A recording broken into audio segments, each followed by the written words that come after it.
Willie Miller became a shining beacon for Aberdeen in a glittering career spanning 20 years at Pittodrie. During his time, he lifted more trophies than any other Don skipper and played with some truly great players. This is his tribute to the silver-laden years.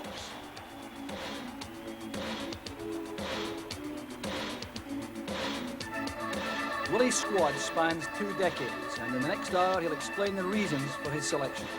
All the big names you'd expect are in his squad, but there are 1 or 2 interesting omissions. Let's run through the players he's picked. Alec McLeish, Mark McGee, Joe Harper, Steve Archibald, Bobby Clark, Drew Jarvie, Stuart Kennedy, Jim Layton, Gordon Strachan, Doug Rougvie, Neil Simpson, Charlie Nicholas, Jim Bett, Theo Snelders, Peter Weir, John McMaster, Stuart McKimmie, John Hewitt, Hans Hillhouse, Zoltan Varga, and Martin Buchan.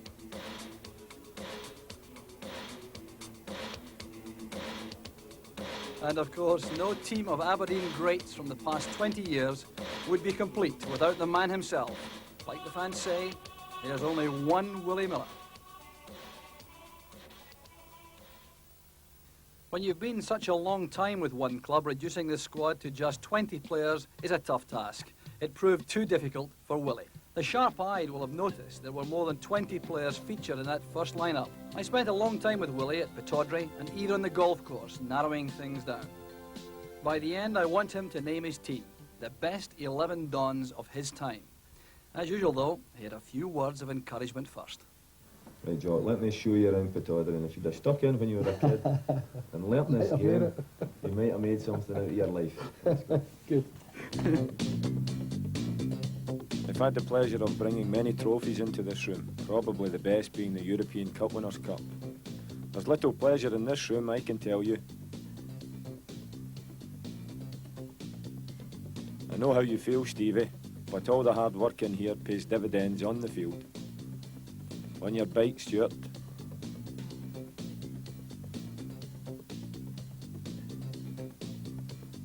Pump that iron, Theo. This is Teddy Scott's kit room, better known to the players as Teddy's Aladdin's Cave, because he keeps all the new gear here. And this is a place to be avoided, the physio's room. I don't like talking about it, so let's get on with the action. Elvin getting up well.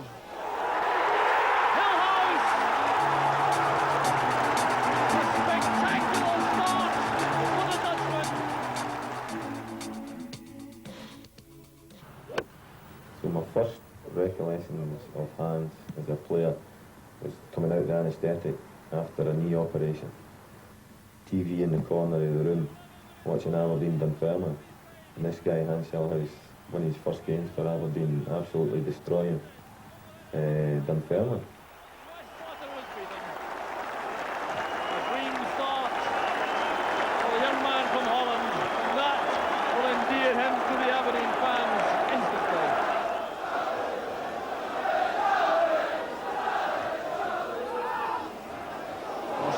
By his own player, there's Hillhouse getting up well. Referee sending it wide.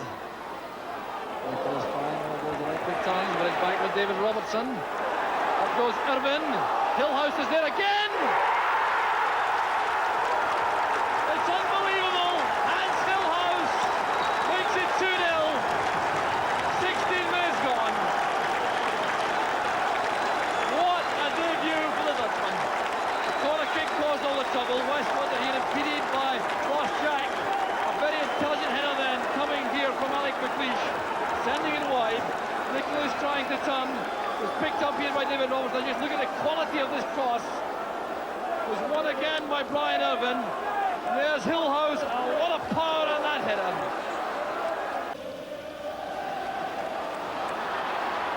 There's Hillhouse scores! The Dutchman, with his first real touch of the ball, scores an exquisite goal. It really was. Now that's three very fine goals. We've seen him scoring in Scottish football. Look at this. Finishing with great aplomb. With the free kick made by Sanderson. And they're up to Connor. Running by Robertson. Again Aberdeen with plenty of men forward. The header, and it's a goal for Aberdeen. Hans Hillhouse, a magnificent header. Well, a fine move forward by Aberdeen. The ball, he's got an eye for a goal. He flicks the ball away. It looks as though he's doing it with ease. And that makes him a great striker. Robertson, fullback with tremendous pace. Getting in the cross. 17 minutes gone. The header from Hillhouse right into the back of the net. I think the reason I'm going for Nicholas is that he's the type of player that's got something a wee bit different from the rest. But he's a charismatic figure. You've got to look at it from the point of view of the fans. The fans love seeing that type of player. He's effective.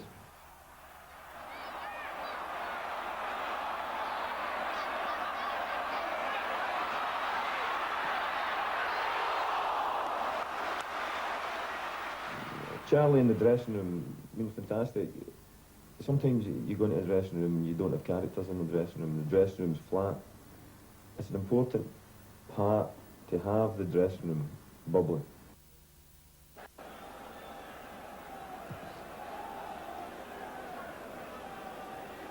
Hillhouse has gone wide. There's Nicholas with a goal. Oh, brilliantly taken. Broad smile, no wonder.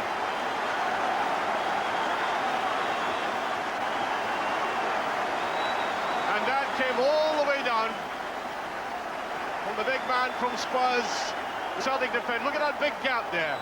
On it went, and Charlie on the volley, glorious. And he used to do that in green and white hoops too.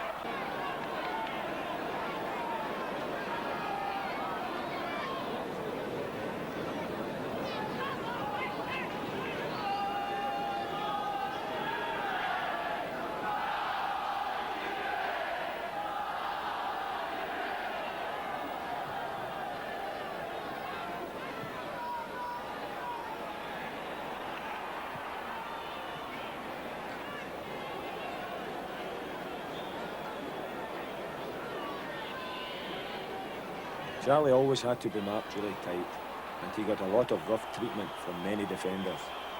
You have to mark players like him closely. Give him space, and just look what happens.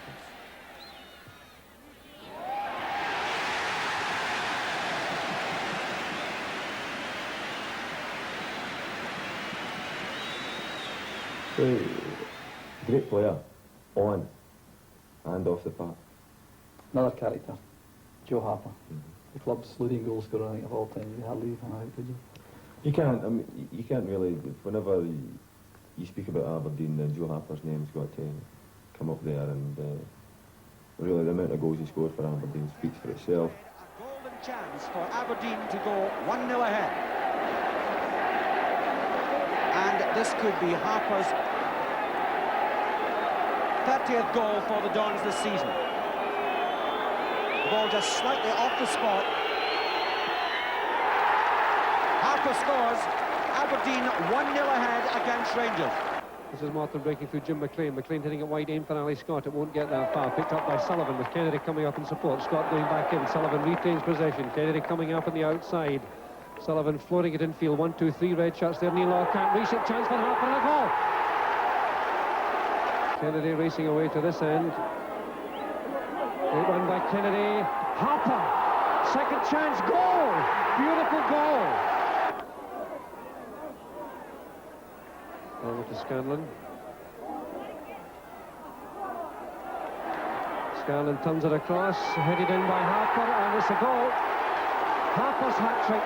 Scanlon's beautiful cross. Morton claiming the ball was over the line.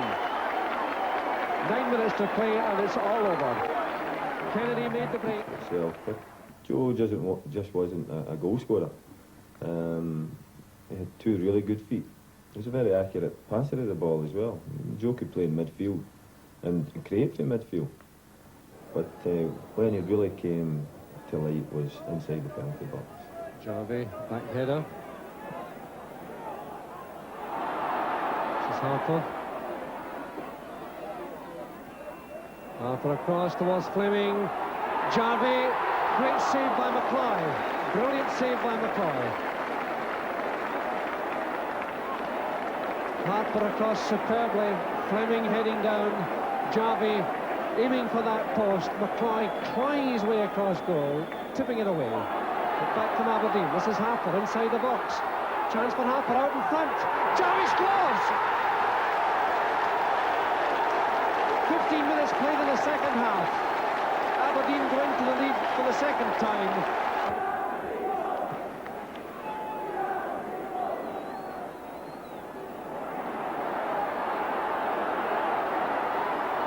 Jarvie. McMaster. McCloy. Goal!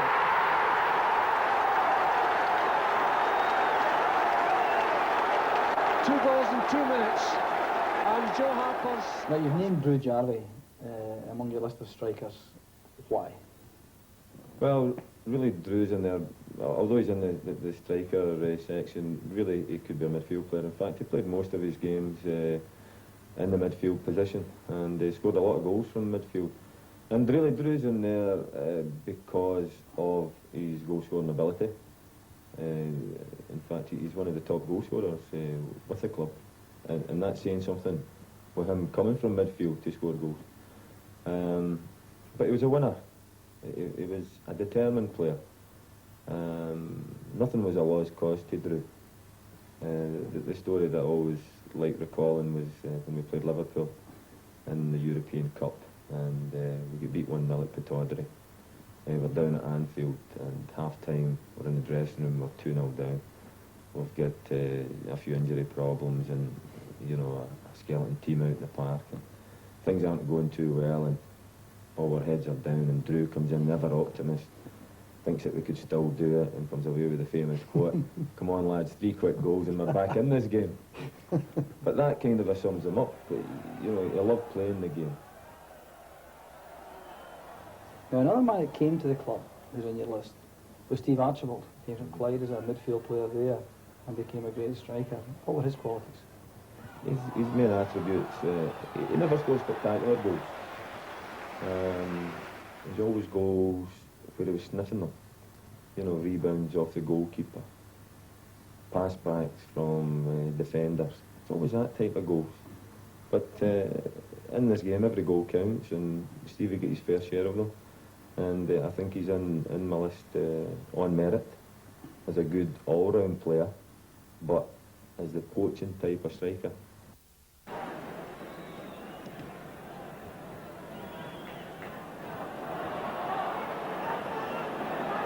Strachan.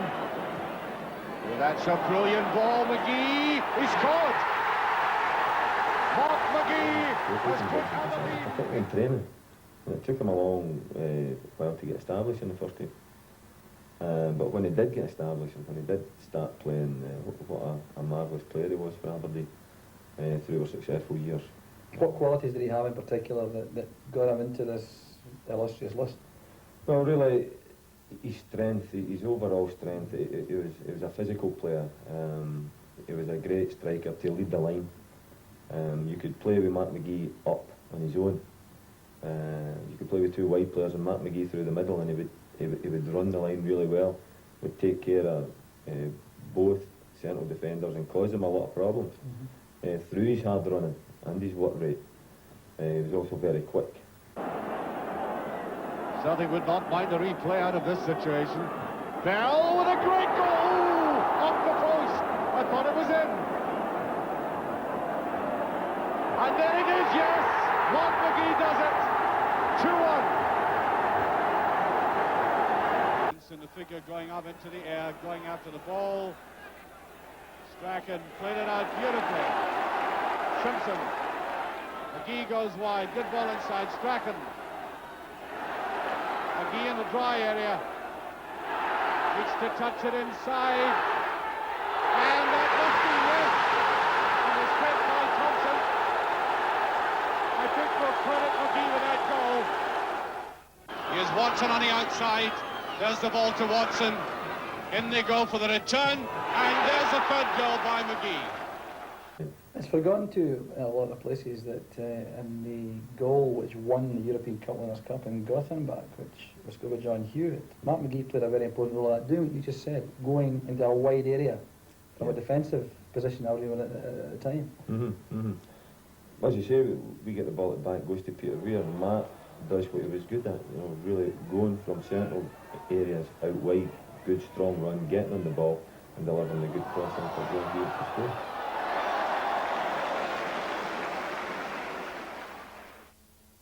Two strikers left, Willie, and I think you've got to be struggling now, because I can think of people like Eric Black and John Hewitt of European campaigns. Frank McDougall had a terrific run of goals for the club in a short period. How do you come to that decision? Well, a very difficult one because of the quality of players that you're talking about, and you know, perhaps surprising that I'm leaving out Black and Hewitt, who scored the two memorable goals in the Cup final. Let's just recap on the main contenders up front. There's Hans Hielhaus, scorer of some remarkable goals. That sparkling character, Charlie Nicholas. Aberdeen's record goal scorer, Joe Harper. Mighty Mark McGee. And the well-travelled Steve Archibald. Before we move on, let's enjoy a feast of scoring action from the Dons. Of the 1970 team, which came to Hampden to play the other Glasgow team, Celtic, and to win the cup. McKay, and he scores again. McKay has made it 3-1 in injury time.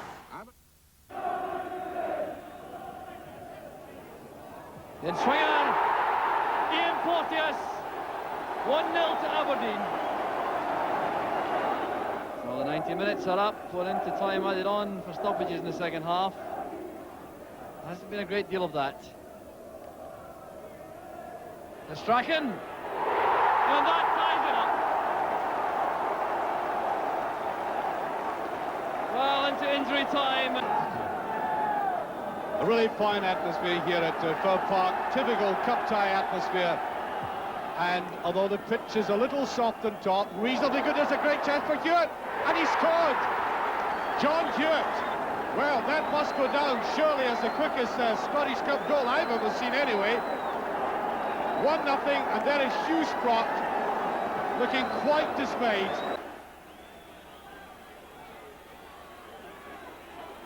Edging forward. Two minds what to do. There's Rougvie. That's a good-looking ball. Weir. It's all there. Straight through Billy Thompson. Huddled in misery, Thompson. 3-2 with 28 minutes of the second half gone. Strachan started it away on the right, shuffling his way in. Strachan. Away goes Cooper. Cooper with a great chance. Cooper must make it 4. He does. Oh. He could hardly believe he got through eventually.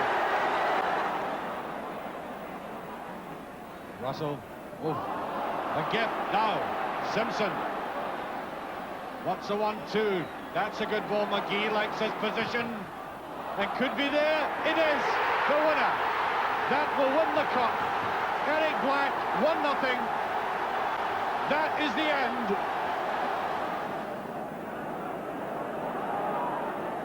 Strachan plays it away wide. Alec McLeish is up. Here's Black with a chance. Has it gone in? It has. Eric Black has scored for Aberdeen. 1-0. Leighton making some kind of comment about it. Oh, beautifully flicked by Hewitt. He's having a superb game for Aberdeen today. Weir.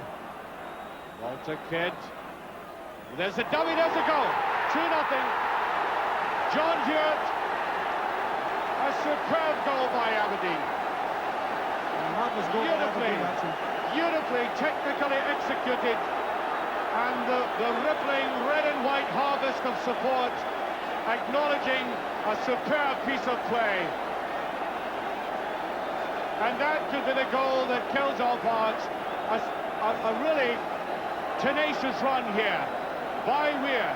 The beautiful little dummy, and excellently finished. His second goal for that goal, and no wonder, even from that distance away, they realise the journey has been worthwhile.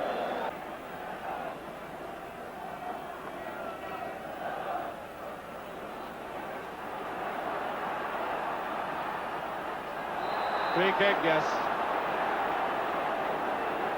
And he's been driving them on in the second half. Oh, there's a third one. Billy Stark. 3-0 for Aberdeen. And that is the cup final well and truly finished, I think, as far as Hearts are concerned. And the celebrations for Aberdeen, with only 15 minutes remaining, will go on from now until Monday morning, I suspect, as Billy Stark picks up the killer goal. And it was beautifully done by Stark, launching himself and the ball catapulting into the net.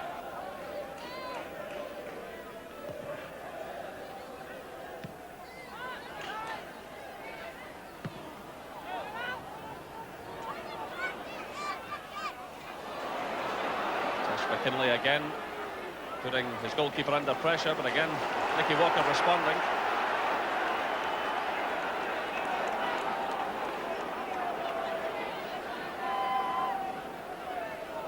Turned by Jess. And away from Sanderson, challenged by Tosh McKinley. In comes Brian Grant. And a third goal for Aberdeen, Robert Connor. And surely that ties up the points. 61 minutes gone. Well, good play by Jess. He scrapped hard to keep possession. It was Brian Grant to come in to lend some support.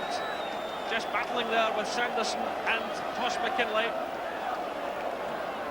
Grant coming in, providing the cross. A not good one for the goalkeeper. And there was Robert Connor to snatch his 5th goal of the season. So Hearts 1, Aberdeen 3. So just under 10 minutes left. By Van der Ark to Jess. Booth is in the middle. Still Jess. Good goalkeeping again by Nicky Walker. Just battling hard, doing well. Van de Ven to Bet. Forward to Connor. Robert Connor must make it. Number 4, and he does. His own 2nd goal of the game.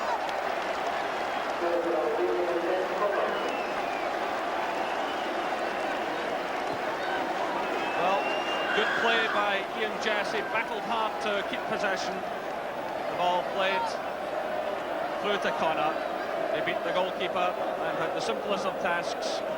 So Hearts 1, Aberdeen 4, with 9 minutes left. Willie's task of keeping the numbers down was difficult, and as he said himself, some will find it surprising that European Cup hero John Hewitt is missing.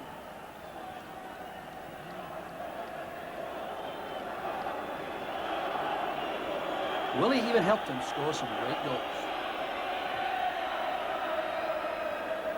Hewitt comes in. McDougall goes to the left. John Hewitt will try the shot on. He does, and he scored brilliantly. John Hewitt, the super sub, the man who scored in Gothenburg, puts Aberdeen in the lead in just about 5 minutes. 1-0. A superbly struck left foot shot. Now we've moved away from the hustle and bustle of Pittodrie to the more calm surroundings here at Bankery Golf Club. Like me, Willie's a keen golfer, and I can tell you he's just as competitive out here as he was on the field. We've finished in a difficult situation, as you can see. Modesty forbids me from telling who landed in the thick of things, but the search provided a pause from the heat of battle and an opportunity to reflect on the players Willie liked to have around him when he was in a difficult situation.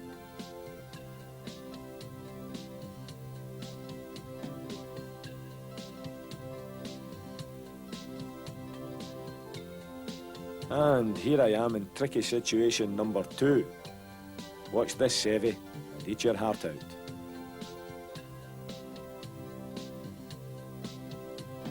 Yes, and just like on the field, Willie makes good use of the ball.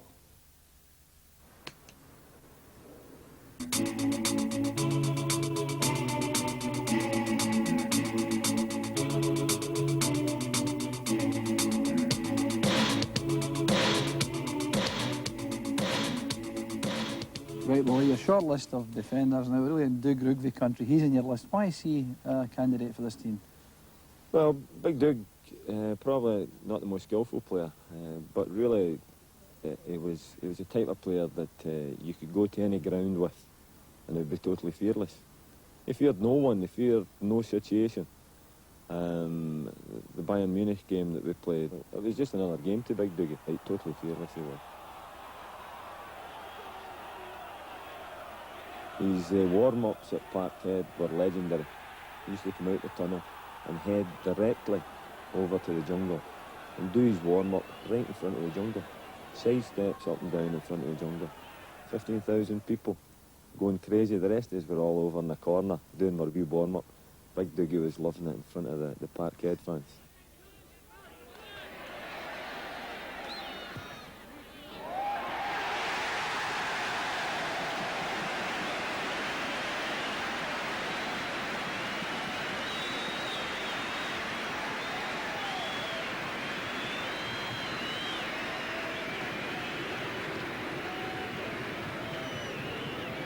Big Doug was also a useful player in the opposition penalty box. Just look at this header from Big Alec's cross.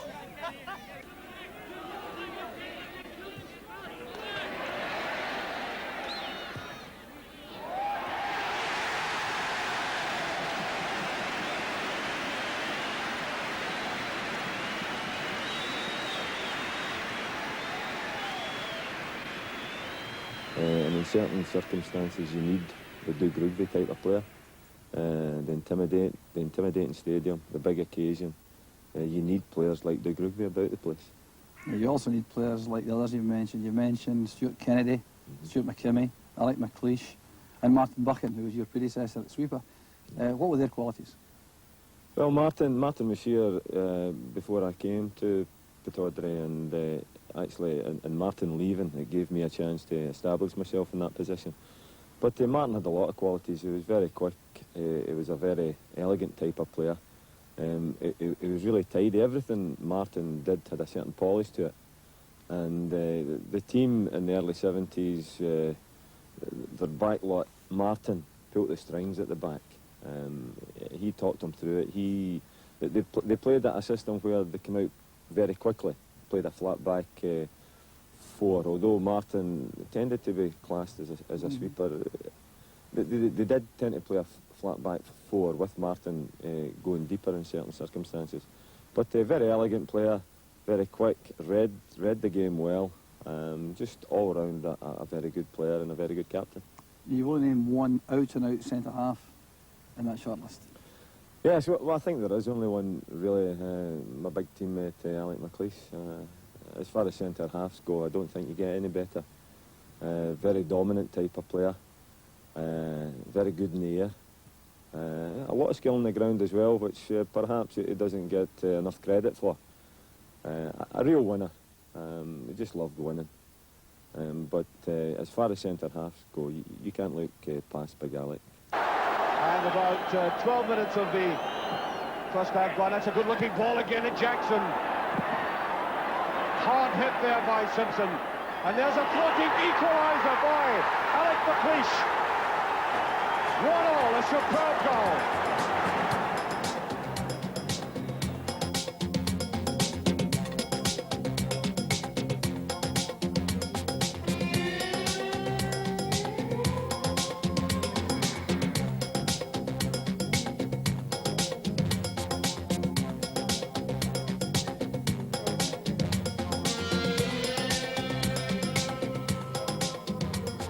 You only have to look at the players who turned out for his testimonial match to realise how well respected he is.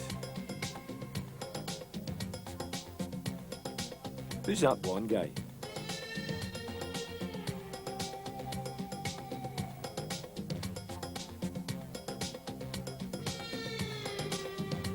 Even his kids were there.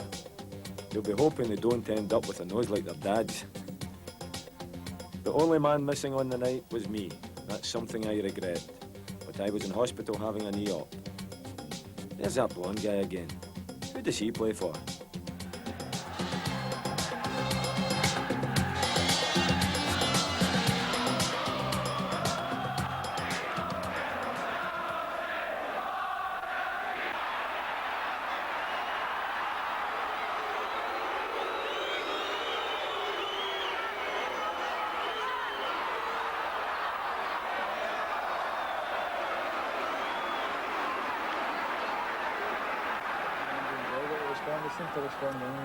What about Big McLeish? Doubled his goals tally for the last 3 seasons tonight. That's me going on now. But no, there'll be questions asked in the dressing room tomorrow. I've not scored in the domestic challenge so far. There was a touch of the old 1982 Scottish Cup final there. I don't know if you saw it, Richard. Do you remember it? I remember it. I hope the chairman doesn't say to me, was that meant to be a cross? As he said the last time. But no, it was nice to go on the score sheet. I was just glad that... Cross-back ball, that's a good-looking ball again at Jackson. Hard hit there by Simpson. And there's a floating equaliser by Alec McLeish. Yes, it was certainly some cross. I caught up with the big fellow in the treatment room at Pittodrie. He and Miller were one of the best central defensive combinations around. They even played together for their country. It would have been a major upset if Willie hadn't included Alec McLeish in his squad. But Alec was still well pleased to be there. Well, I'm very honoured, flattered to be picked by one of my closest friends in football. And it's been a great 15 or so years for me here at Pittodrie. We've had a lot of success and I hope that there's more to come. In the back four, he has you playing with Stuart Kennedy, Stuart McKimmie, and of course Willie himself. Would you be happy with that defence? I think I'm going to be fairly happy with that. You know, Mr. Miller sweeping things up at the back as usual, letting the rest of us all go and get our noses bashed and our eyes cut, and just let him go around at the back with a cigar as usual. Now to the fullbacks. Well, you've only named two who are right backs most of the time in their career at Aberdeen, Kennedy and McKimmie. What made them so good? I think both of them have got quite a lot of qualities. The main quality is they're both very quick and they go forward well. Both of them like to get down the park, down the flanks, attack and put in crosses. And when that's done, they get back into their defensive positions really quickly. So I always like to make sure that defensively you're really strong in the central defensive areas, but in the full-back areas you're wanting to get your full-backs forward as much as possible into attacking areas. And I feel that both these full-backs are capable of doing that. Now, Stuart Kennedy was renowned for his attacking ability. His career was ended prematurely, of course, through injury. Some question marks defensively. Would you agree with these? Frankly, no. I've never had a problem defensively with Stuart Kennedy. In fact, Stuart took great pride in claiming that nobody ever beat him for pace as a fullback, which I wouldn't wholeheartedly agree with that. There was one player that flew by him, a chap called Chaboom, who played for one of the German teams when we played in Europe, and that's the only player that I've ever saw beat Stuart Kennedy for pace. But he was a very quick player, and it took a wee bit of stick maybe for his crossing ability, and saying that maybe his crossing wasn't what it should be. And I remember one specific team talk that Alec Ferguson and Archie Knox had, and Alec Ferguson says to Stuart, your crossing is pathetic. And Stuart says, pathetic? I can't believe that. My crossing's good. And Alec Ferguson turned to Archie Knox and says, Archie, what do you think? I think it's bad, but I think it's improved. Stuart Kennedy says, oh, you mean it's improved to pathetic? Kennedy coming up in support, Scott going back in, Sullivan retains possession, Kennedy coming up on the outside. He seems to be okay. Kennedy racing away to this end. Great run by Kennedy. Harper! Second chance, goal! Beautiful goal! Over to Scanlon. Scanlon turns it across, headed in by Harper, and it's a goal. Harper's hat-trick, Scanlon, beautiful cross. Morton came with the ball. And here's a chance to answer Jock's point about Stuart Kennedy's defensive qualities. Just look at these challenges and remember they were made during Alec's testimonial game, long after injury had forced Stuart's early retirement.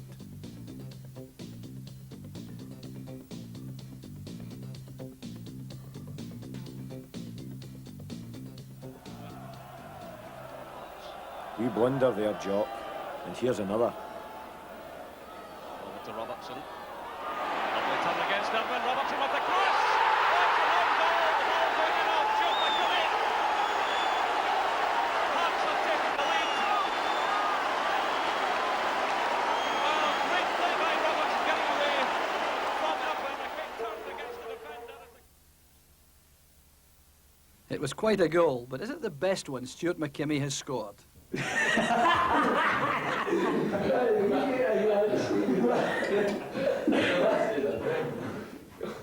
I'm looking at your face, I can see your face now. Right, sorry, right. Right, start again. Willie Miller has picked you in his squad of 20 great players. What do you think about that?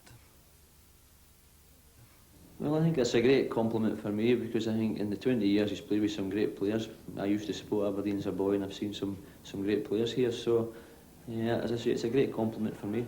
And since we insulted Stuart with that own goal effort, let's pay him a compliment with this great reply in the same game.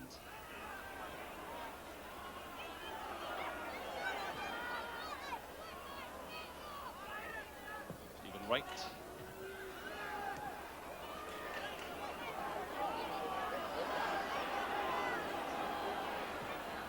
Switching the play to Connor. Goes down by Bennon.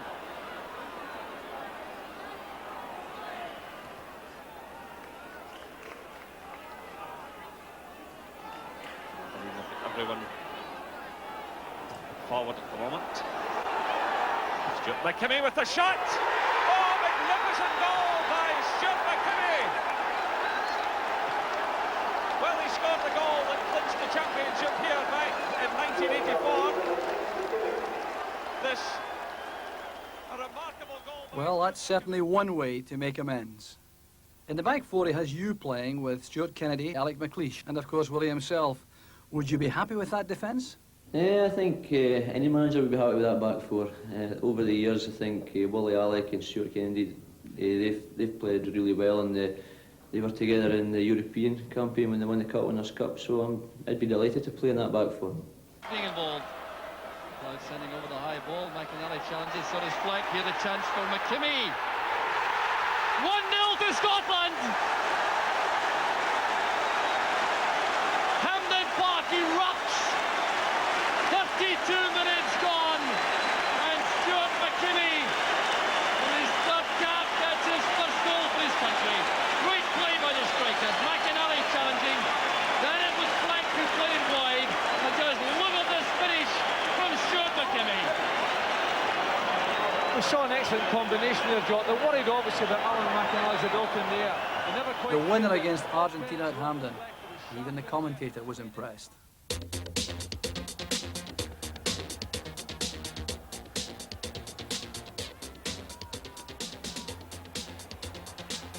But while scoring is important, the real job of defenders is to stop the opposition scoring.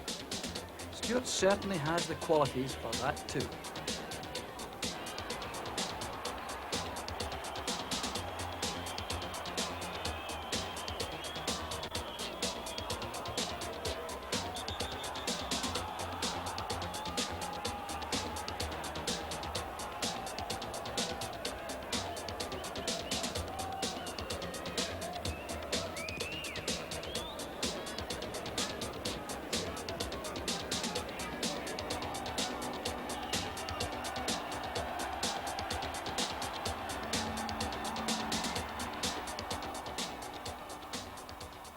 Well, this is one of the most important rooms in the stadium, and it's a place that the fans seldom see. Willie, the boot room, the importance of the right footwear, how do you feel about that? How do the players feel about that?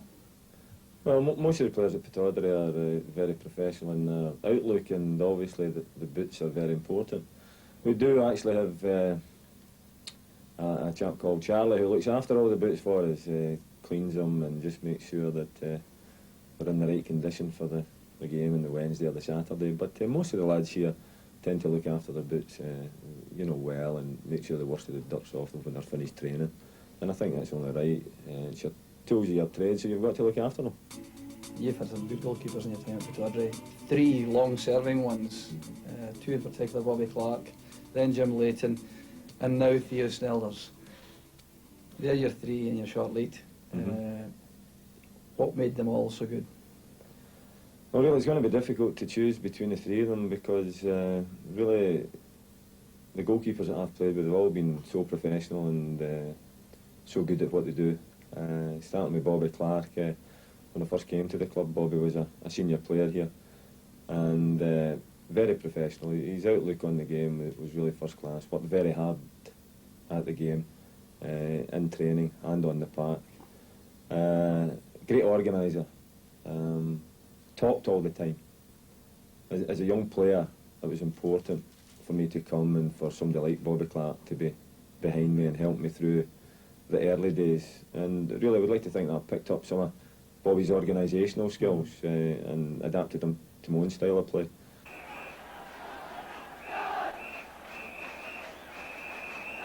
McAdam going down the far side as Bobby Clark directs the troops.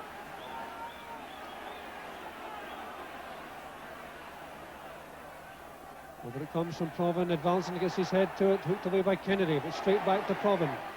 Provan hooks it in this time. Clark, a tremendous save as advancing moved in for the kill. Strachan.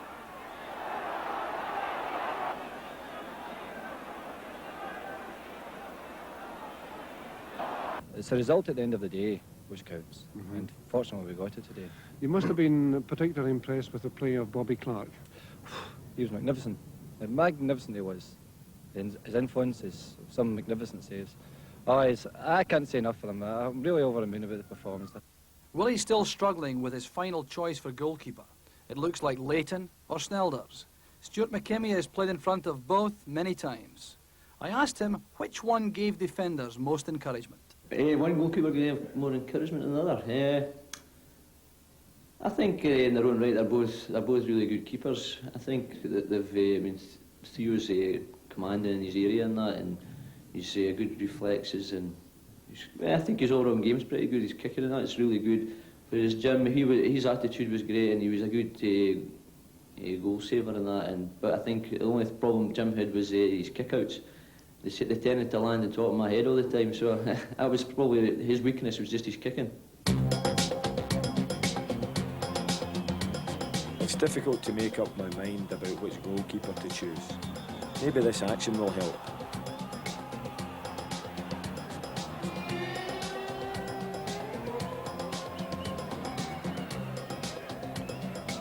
Well, that was a really great save, Jim. That could swing it for you.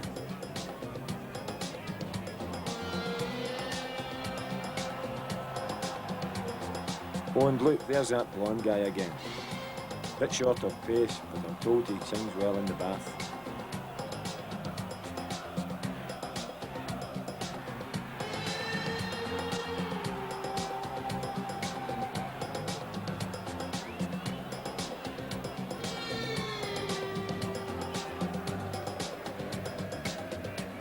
Willie gains 65 caps, a record for a Scotland defender bettered only by teammate Alec McLeish. Miller, McLeish and the man in action here, Jim Leighton, are all featured in the SFA's Hall of Fame.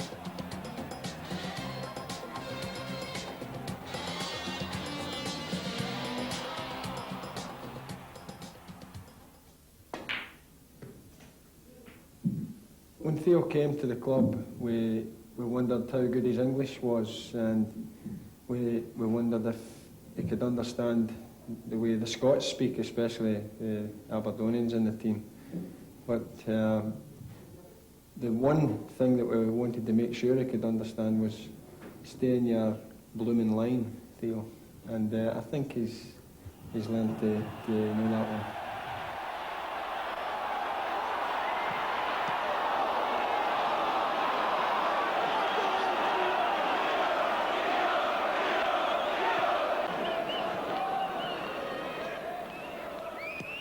big Dutchman has certainly made a big impression on the Scottish game since his arrival from Holland.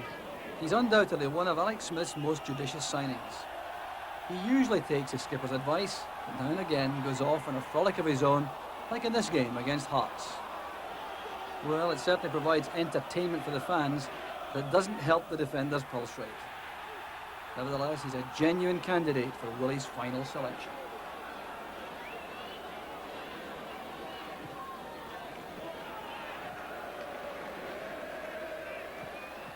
Now, what do you think the right composition for a midfield is in your ideal team? Well, I think first of all, you have to have somebody that's going to get about players defensively, somebody that's going to close players down, somebody that's capable of tackling, and really somebody that's capable of giving you that wee bit of grit in midfield. I don't think there's any better example than Neil Simpson for doing this. Zoltan Varga, he was a genius. He had the genius about him, and he had that something special. He was a very skillful player. Now, in your European Cup winning cup team, he played beside Neil Cooper in a similar kind of way, with Gordon Strachan and Peter Weir as the wide, creative men. Is that how you see an ideal kind of midfield? Well, I think at that time that was our best midfield.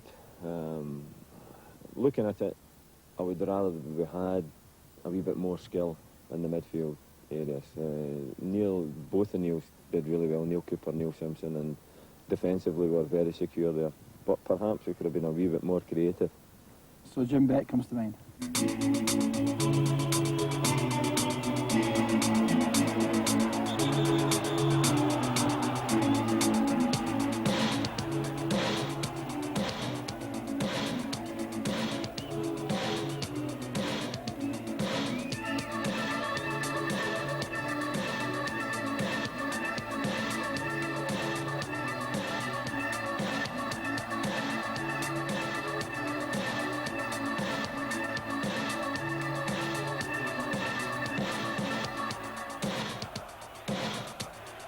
The silky talents of Jim Bett have made him a firm favourite with the fans, so it was little surprise that he should be featured prominently.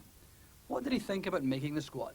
Obviously it's a good honour for me. I've been here 7 years now, and it's been a good 7 years. And to get included in the 20 greatest players is a nice honour. Now, everyone would have expected you to have Gordon Strachan in this short list. Although he didn't play very long with Jim Bett, sadly, for Aberdeen. He wasn't there terribly long before he moved to Manchester United. But how do you rate Strachan? Well, very highly. When he first came to Aberdeen, it took quite a while to settle in. Bill McNeill brought him from Dundee, and it took a while to settle in, but very skillful player. Liked the ball at his feet. Didn't like the ball into space, but when you won the ball, when Neil Simpson won the ball, or when you were at the back and you were looking for players, if you were going to find Gordon, you made sure it was to his feet, and then you let Gordon do his things. You know, he's close control, he's beating players, and then setting the thing up for the strikers further forward.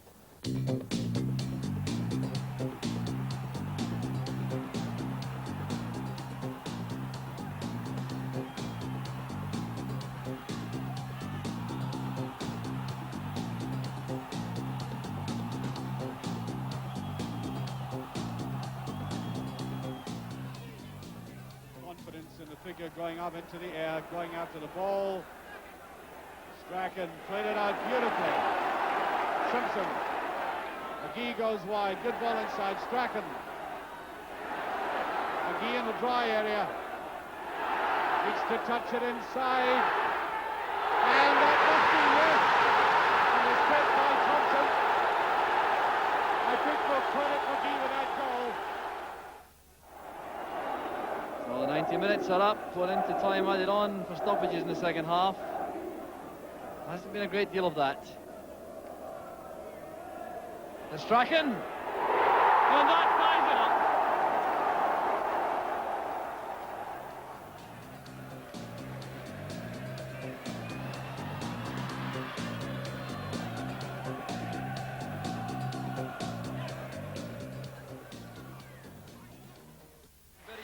Turn that into his own net. Strachan it was, applying the pressure by his presence in the box.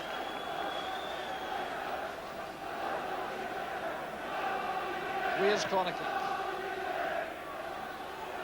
Back to Cooper. And that thundering shot from Cooper puts Aberdeen ahead. 4 minutes on the clock. Neil Cooper doesn't score very many, that's only his third of the season. But the power of the shot was quite incredible. The corner kick did the damage on the left. Peter Weir swinging the ball across. Came off a Thistle defender's head, spinning out the far corner of the box. Cooper's intention was clear from the moment the ball arrived, and McNabb had no chance at all. This is a golden opportunity for Aberdeen. What can they make of it? Strachan walks past the ball. Weir takes it, and takes it perfectly. 27 minutes into the second half, Peter Weir with the most perfectly flighted free kick puts Aberdeen back in front. Well, that's his 9th goal of the season. I don't think he enjoyed many more than that. You won't see a free kick taken better than this. Left entirely to Weir's left foot. McNabb appeared to be in the right position, but the ball in just at the junction of the post and crossbar.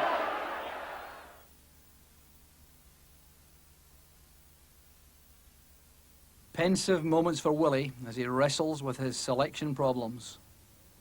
But there's one position which shouldn't be in doubt. That's as far as Don's boss, Alex Smith, is concerned. Well, I think it'd be excused for choosing himself. I mean, I don't think there's any doubt that, with all due respect to everybody else, that Willie Miller has been the best player that's played for Aberdeen. And it's just been something else. And unfortunately for us, we didn't get the best from Willie Miller because he took a serious injury in the first game we were in charge over in Rotterdam. In that season, he played with the effects of the injury, but was still a great player for us. And I'm quite sure if we'd have been able to get the services from Willie when he was under his last contract, Aberdeen would have won a league championship in that period.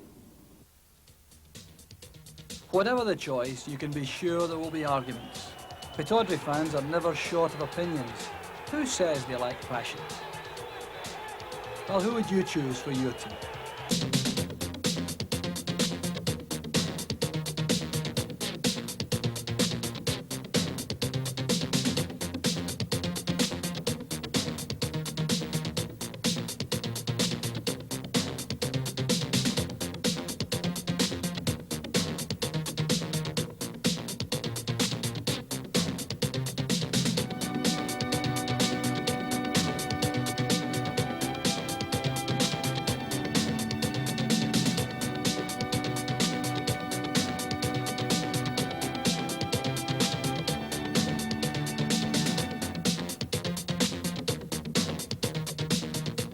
Surely here's a late contender for the squad. John McMaster. Injury prematurely ended his Pittodrie career, but he featured in some memorable performances for the Dons. Well, that's a selection I'm really looking forward to hearing from you later on. I know you're still hedging your bets in that a little bit, but let's have a wander outside and have a look at the place where the fans have to take their vantage point. Obviously, they were very good and important to you. Yeah, I mean, the fans have been great here.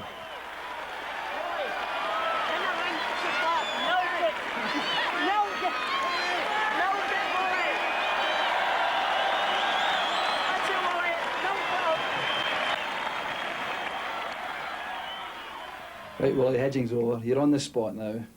You've got to name the team of the last 20 years. Mm-hmm. Well, Jock, it's always difficult to make these decisions, but it's something you've got to do. But I'm not going to tell you. I'm going to do it the way I would do it for any other game. So I'm going to go and pin my team up on the board.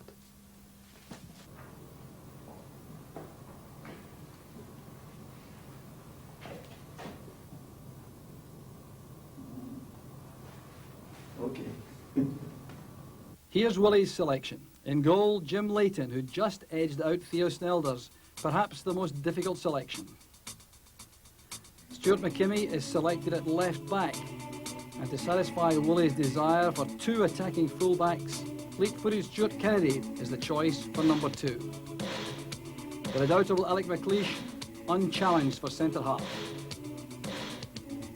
Wide on the left, the craft of Peter Weir. Jim Beck is the midfield creator. the commander of the vital central area. At his side, Neil Simpson, the skillful workhorse. The genius of Gordon Strachan will be deployed on the right. And up front, the power and pace of Mark McGee earn him a striking role alongside the clinical finishing prowess of Joe Harper, goal scorer supreme. That leaves just one place at sweeper and self-appointed skipper, the man himself, collecting yet another trophy. 20 years have come and gone, and Willie's taken his final curtain.